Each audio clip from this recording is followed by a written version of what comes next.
Taste the Daily. Bakrid பண்டிகையை ஒட்டி தமிழகத்தின் பல்வேறு பகுதிகளில் இஸ்லாமியர்கள் சிறப்பு தொழுகை நடத்தினர். இறைவனின் தூதரான இப்ராஹிமின் தியாகத்தை நினைவு கூறும் வகையில் இஸ்லாமியர்கள் பக்ரீத் பண்டிகையை கொண்டாடி வருகின்றனர். விழுப்புரம் நகராட்சி மைதானத்தில் தௌஹீத் ஜமாத் சார்பில் நடத்தப்பட்ட சிறப்பு தொழுகையில் ஆண்கள் பெண்கள் என ஏராளமான இஸ்லாமியர்கள் கலந்து கொண்டு தொழுகையில் ஈடுபட்டனர். திருவண்ணாமலை மாவட்டம் வந்தவாசியில் உள்ள ஈத்கா மைதானத்தில் 2000க்கும் மேற்பட்டோர் சிறப்பு தொழுகையில் ஈடுபட்டனர். தூத்துக்குடி மாவட்டம் காயல்பட்டினம் கடற்கரையில் நடைபெற்ற சிறப்பு தொழுகையில் 2500க்கும் மேற்பட்ட இஸ்லாமியர்கள் கலந்து கொண்டனர். தென்காசி மாவட்டம் புளியங்குடி பகுதியில் ஏராளமான இஸ்லாமியர்கள் சிறப்பு தொழுகை நடத்தினர்.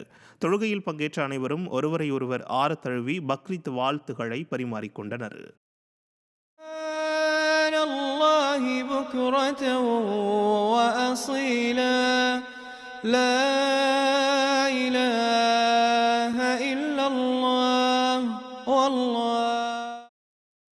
பக்ரீத் பண்டிகையையொட்டி தமிழகத்தின் பல்வேறு பகுதிகளில் இஸ்லாமியர்கள் சிறப்பு தொழுகை நடத்தினர்.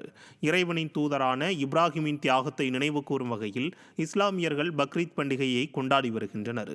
கோவையில் கரும்புக்கடை பகுதியில் உள்ள தனியார் பள்ளி மைதானத்தில் இஸ்லாமிய ஆண்கள் பெண்கள் உட்பட பல்லாயிரக்கணக்கானோர் பக்ரீத் சிறப்பு தொழுகையில் ஈடுபட்டனர்.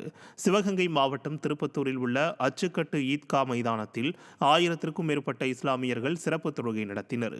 திருப்பத்தூரில் பல்வேறு இடங்களில் நடைபெற்ற சிறப்பு தொழுகையில் பல்லாயிரக்கணக்கான இஸ்லாமியர்கள் கலந்து கொண்டனர். கள்ளக்குறிச்சி சங்கராபுரம் பகுதியில் அமைந்துள்ள ஜும்மா பள்ளி வாசலில் திரளான இஸ்லாமியர்கள் பங்கேற்று சிறப்பு தொழுகை நடத்தினர். தொழுகையில் பங்கேற்ற அனைவரும் ஒருவரையொருவர் ஆற தழுவி பக்ரீத் வாழ்த்துக்களை பரிமாறிக்கொண்டனர்.